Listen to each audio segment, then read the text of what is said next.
दोस्तों नमस्कार। स्वागत है आप सभी का आपके आरोही यूट्यूब चैनल पर।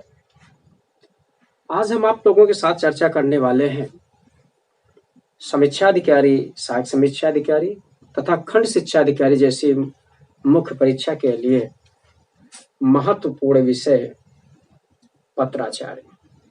जैसे समीक्षा अधिकारी का सिलेबस डिस्क्राइब करते समय हमने पत्राचार पर चर्चा किया हुआ था। उसमें आपको बताया गया था कुल 9 पत्र आपको पढ़ने हैं। 9 पत्र 3 खंड में पढ़ने हैं। शासकीय पत्र और अर्धशासकीय पत्र आप पढ़ चुके हैं, या आप ऐसे कहें 3 खंड में 1 खंड पढ़ चुके हैं। आज दूसरे खंड पर चर्चा करने वाले हैं, जिसमें कार्यालय आदेश, कार्यालय ज्ञापन और परिपत्र शामिल है। फिर उसके बाद विज्ञप्ति, टिप्पण, प्रतिवेदन और अनुस्मारक पर चर्चा करनी है। फिर इसी के बाद टेबुलेशन, दिए गए सरकारी पत्र का साड़ी रूप में सार लेखन, इन पर चर्चा करने के बाद 39 नंबर का प्रश्न आपका पूरा हो जाएगा। और 20 नंबर का प्रश्न और हम आपका करवा चुके हैं, वो पारिभाषिक शब्दावली, उसमें मुहावरे पर भी कल से चर्चा होगी। इन्हीं सब पर चर्चा करेंगे। इसके पहले जो हम आपसे कहें कि हमारे जो नए व्यूअर होंगे, मैं देख रहा हूँ बहुत सारे हमारे साथीगण ऐसे हैं जो देख तो लेते हैं, खूब अच्छे से देख रहे हैं, किंतु सब्सक्राइब नहीं किए हैं।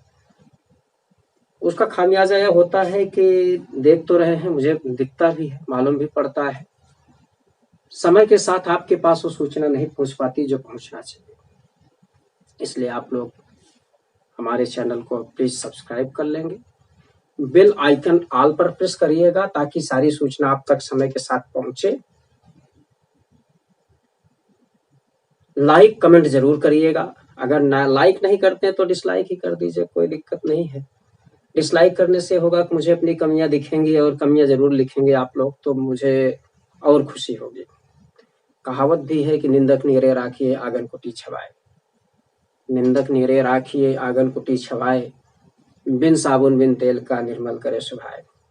तो ऐसा मेरा मानना है, कोई परिपूर्ण नहीं होता। फिलहाल जो मेरा स्रोत और माध्यम है परिपूर्ण है। जो आपके लिए चाहिए वो उस स्रोत और माध्यम में लिखा गया। मैंने पुस्तकें भी बताई हैं, कई पुस्तकों पे चर्चा किया है। उसके बाद काट छाट करके हम आपके लिए बेहतर करने का प्रयास करते हैं। इसके लिए कोई शुल्क भी नहीं लिया जा रहा, ये भी आप जानते हैं। आइए देखें, हम चर्चा करें आज कार्यालय आदेश या कार्यालय आदेश, ऑफिस ऑर्डर जिसे आप कहते हैं। तो प्रश्न उठता है कि कार्यालय आदेश क्या है, इसका परिभाषा और विशेषताओं पर आज हम चर्चा करें।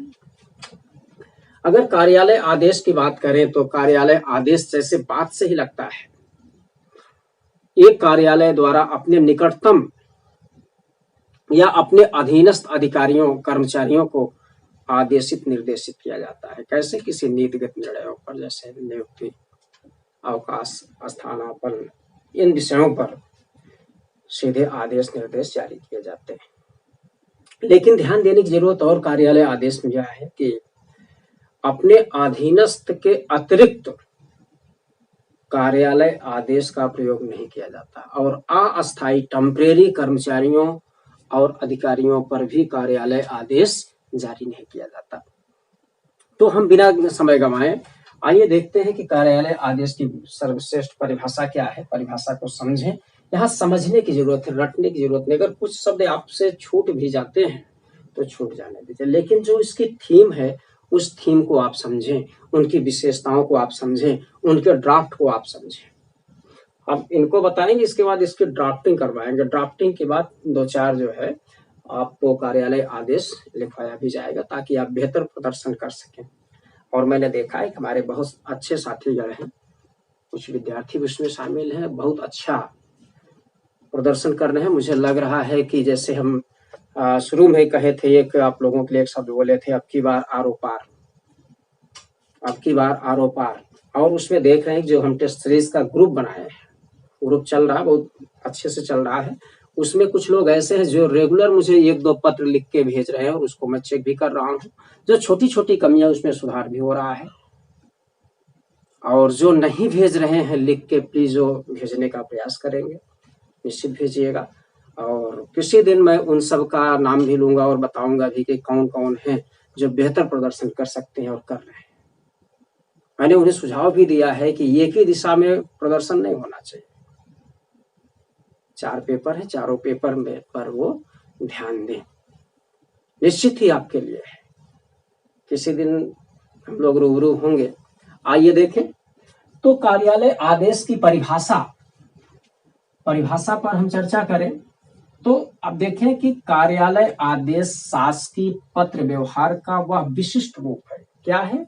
एक विशिष्ट रूप है। किसका? शासकीय पत्र व्यवहार का विशिष्ट रूप है, जिसके माध्यम से किसी कार्यालय अथवा सरकारी संस्था अथवा व्यापारिक संस्थान में एक वरिष्ठ अधिकारी अपने अधीनस्थ अधिकारियों, कर्मचारियों, विभिन्न सेवा संबंधी मामलों जैसे अवकाश की स्वीकृत, अनुशासनिक मामले, दक्षता रोक पार करने विषयक आदेश, अनुशासन, अपील एवं प्रत्यावेदन आदि पर लिए गए निर्णय, आदेश, निर्देश दिन प्रतिदिन के, ध्यान रखिएगा, दिन प्रतिदिन के कामकाज को प्रशासकीय दृष्टिकोण से अनुपालनार्थ, किससे? अनुपालनार्थ जारी करते हैं। क्या जारी करता है? कौन जारी करता है? कोई सरकारी संस्था जारी करता है, निजी संस्थान भी हो सकता है, प्रतिष्ठान भी हो सकता है, सब में का आदेश जारी होते हैं। तो अपने निकटतम अधिकारियों के लिए दिन प्रतिदिन के कार्यों का, ठीक है, वो कार्य कैसे होते हैं आपने देखा। तो इसको क्या, ये इसकी परिभाषा है। फिर देख लें, कार्यालय आदेश शासकीय पत्र व्यवहार का वह विशिष्ट रूप है, जिसके माध्यम से किसी कार्यालय अथवा सरकारी संस्था अथवा व्यापारिक संस्थान में एक वरिष्ठ अधिकारी, ऊपर से आपने देखा कि एक वरिष्ठ अधिकारी, शीर्ष से विशेषता भी बनेगा। विशेषताओं को हम इन्हीं परिभाषाओं में छांटने की कोशिश भी करेंगे, ठीक है। एक वरिष्ठ अधिकारी अपने अधीनस्थ अधिकारियों, कर्मचारियों के विभिन्न सेवा संबंधी, ठीक है, विभिन्न सेवा संबंधी मामलों में जैसे अवकाश की स्वीकृत, अनुशासनिक मामले, दक्षता रोक पार करने विषयक आदेश, अनुशासन, अपील एवं प्रत्यावेदन आदि पर लिए गए निर्णय, आदेश, निर्देश दिन प्रतिदिन के कामकाज को प्रशासकीय दृष्टिकोण से अनुपालनार्थ जारी करते हैं। ये इसकी परिभाषा हो गई। भाव आपने समझा कि एक ऑफिसर जो आपका शीर्ष ऑफिसर है, आपके निकटतम ऑफिसर है, जिससे अधीनस्थ आप हैं, चाहे वो सरकारी संस्था हो या गैर सरकारी संस्था हो, उसमें विविध प्रकार के अनुशासनात्मक निर्णय लिए जाते हैं। उन निर्णय को आपके अनुपालनार्थ जारी किया जाता है या प्रेषित किया जाता है, या आपसे उच्च से निम्न। अगर एक बात है, अगर कोई आदेश आपको दिया जाता है, ऐसे कल्पना करें, कोई आदेश अगर आपको दिया जाता है, उस आदेश को आप पालन नहीं करते, आपका ऑफिसर देता, पालन नहीं करते, तो क्या होगा? क्या होगा बताएं? आपके खिलाफ कार्रवाई होगी। कैसे कार्रवाई होगी? अनुशासनात्मक एवं दंडात्मक कार्रवाई होगी। इसलिए तभी कहा गया अनुपालनार्थ, अनुपालन नहीं करोगे तो क्या होगा? दंड मिलेगा। कौन भेजेगा? वरिष्ठ अधिकारी। वरिष्ठ अधिकारी आपको दंड देगा। समथिंग इस प्रकार से इसको समझने का प्रयास करें। अब देखें कार्यालय आदेश की विशेषताएं क्या है। आइए पहली विशेषता देखें। जैसे आपने देखा, किसी से इन्हीं में से विशेषताओं को छांटना, कहीं और से लेना नहीं है। आंतरिक प्रशासन, पहली विशेषता है आंतरिक प्रशासन संबंधी मामलों अपने अधीनस्थ अधिकारियों को अनुपालनार्थ भेजा जाता है, ठीक। आंतरिक प्रशासन संबंधी मामलों के अनुपालनार्थ अपने अधीनस्थ अधिकारियों को यह आदेश भेजा जाता है। और दूसरी विशिष्टता देखें, इसका संचालन सदैव एक आयामिक मतलब एक दिशा में ऊपर से नीचे भेजा जाता है अपने निकटतम अधिकारी को, अपने अधीनस्थ अधिकारी को, एक आयामी, ठीक है, ऊपर से नीचे भेजा जाता है। तीसरी महत्वपूर्ण विशेषता है, इसकी विषय वस्तु शासकीय कार्य व्यवहार से जुड़े मामले जैसे नियुक्ति, प्रोन्नति, अवकाश एवं स्थानांतरण आदि से संबंधित होते हैं, ठीक है। और भाषा शैली इसकी कैसी है, ध्यान दें, आप स्वयं समझेंगे। आदेश है तो आदेशात्मक और उत्तम पुरुष में होती है। आदेशात्मक होगा उत्तम पुरुष में, मुझे समथिंग इस प्रकार शब्दों का कहने का इसमें प्रचलन रहता है, ठीक है। अगली विशेषता है, इसमें संबोधन एवं अधोलेख का अभाव पाया जाता है। ऐसे आदेशों को जारी करते समय श्री और महोदय जैसे शब्दों का प्रयोग नहीं किया जाता, सीधे जो है आदेश दिया जाता है और उन आदेशों का अनुपालन किया जाता है और ऐसी स्थिति में अधोलेख का अभाव पाया जाता है। ठीक है, अगला देखें, अगला रूप, इसका प्रारूप नियत और औपचारिक होता है, एकदम फिक्स होता है। आदेश जो ड्राफ्ट रहेगा वो नियत और फिक्स रहेगा। और अगली महत्वपूर्ण विशेषता है, इसका प्रभाव नियमित एवं अधीनस्थ कर्मचारियों एवं अधिकारियों पर पड़ता है। किस पर पड़ता है?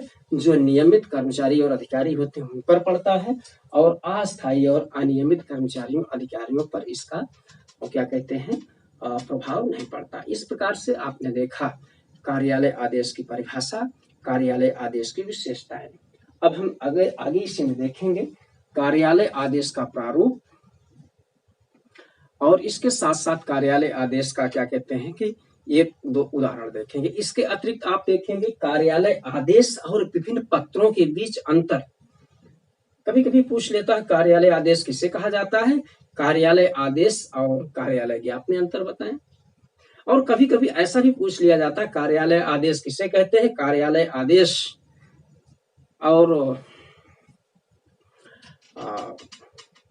अधिसूचना में अंतर बताएं। इस प्रकार से आपसे पत्र पूछते, ध्यान दें तो यहाँ आपके यहाँ अधिसूचना है सिलेबस में, तो इसलिए कि इस प्रकार से आप तैयार रहें, जो पुछल्ले टाइप के प्रश्न हैं, ठीक है, उनको अभी रटें। इस प्रकार से आप पूरे सिलेबस को रटने का प्रयास करेंगे तभी बेहतर हो पाएगा। थीम समझें, जैसे हमारे कुछ विद्यार्थी पूछे सर आप कौन सी पुस्तक पढ़ते हैं, बात सही है, पूछना भी चाहिए कौन सी पुस्तक पढ़ते हैं। तो ध्यान रखिए कि मैंने पीछे भी बताया है कि जैसे मैं क्लासरूम में भी रहता हूँ तो वहां भी पुस्तकों को छिपाता नहीं, सारी पुस्तकों को बता देता हूँ ये पुस्तक आपकी है। कभी तो हम लोगों के समय में कोई पुस्तक जब ले लेते थे बड़ी बड़ी नौटंकी होती थी आपके सीनियर, और आपने कहा कि सर सीनियर बताते नहीं, सीनियर नहीं बताते, उनकी सोच है। लेकिन जो मैं पुस्तक पढ़ता हूँ, जिससे आप लोगों को पढ़ाता हूँ, बड़े सावधानी पूर्वक पढ़ने की जरूरत है। आप भी सावधानी पूर्वक पढ़ने का प्रयास करिएगी कि ड्राफ्टिंग की आती है, सचिवालय ड्राफ्टिंग करके प्रेसी राइटिंग करके है, जी टंडन साहब की है, लखनऊ से प्रकाशित होती है, उसको पढ़ लीजिएगा। और बड़े सावधानी से पढ़ने की जरूरत है, अगर सावधानी पूर्वक नहीं पढ़ेंगे तो गुमराह रहेंगे। फिलहाल मैं यही कहूंगा कि हमारा आप नोट्स देखें, पढ़ें, वो बेहतर होगा। पढ़ना चाहें तो मुझे लगता है कि किताब पढ़ना चाहें तो किताब बेहतर है। ठीक है, इस प्रकार से हम फिर मिलते हैं, तब तक के लिए नमस्कार।